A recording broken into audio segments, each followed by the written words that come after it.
The ShengShou FangYuan is a relatively new 4x4, and it's a semi-budget cube, meaning it's not super low cost like the Guangsu, which in my opinion is still the best budget 4x4.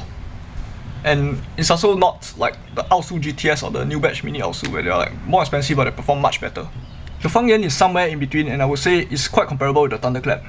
Okay, firstly, for the feel of this cube, it's very light and fast. Just holding the cube, it feels a lot lighter than most 4x4s, and you can feel it when you turn the individual layers. The layers glide across each other very easily, but out of the box, the inner layers were a bit slower than the outers, but after some tensioning and lubing, they sped up and now they're just slightly slower.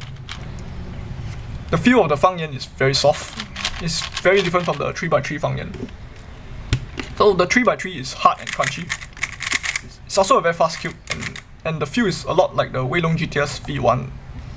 The 4x4 is quite a lot smoother and softer, and it has a very slight, scratchy, hollow feel. The cube that resembles the FangYuan 4x4 the most is the Legend 4x4. However, the FangYuan is a lot more stable, a lot faster, and totally impossible to corner twist, which was actually a problem with the Legend.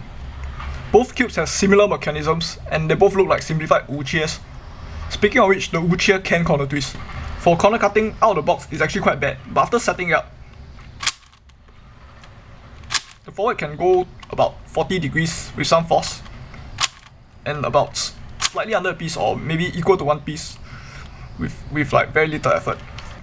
Reverse corner cutting is inconsistent and very dependent on your tension. I managed to set it up such that at the bare minimum, they will cut 1/3, but sometimes on some faces, it will cut 2/3.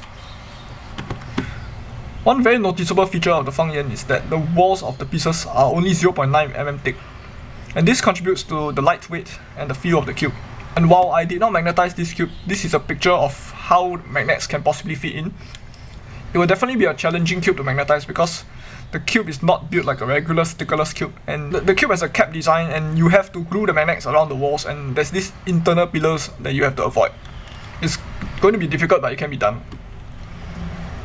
The cube also has some potential with magnets. My recommendation would be to use 1x4 or 1x5 and 50 magnets so that the cube will still retain a light, fast feel. I managed to pull off a 47-second average on this cube, but I'll just be showing you the 43 seconds off.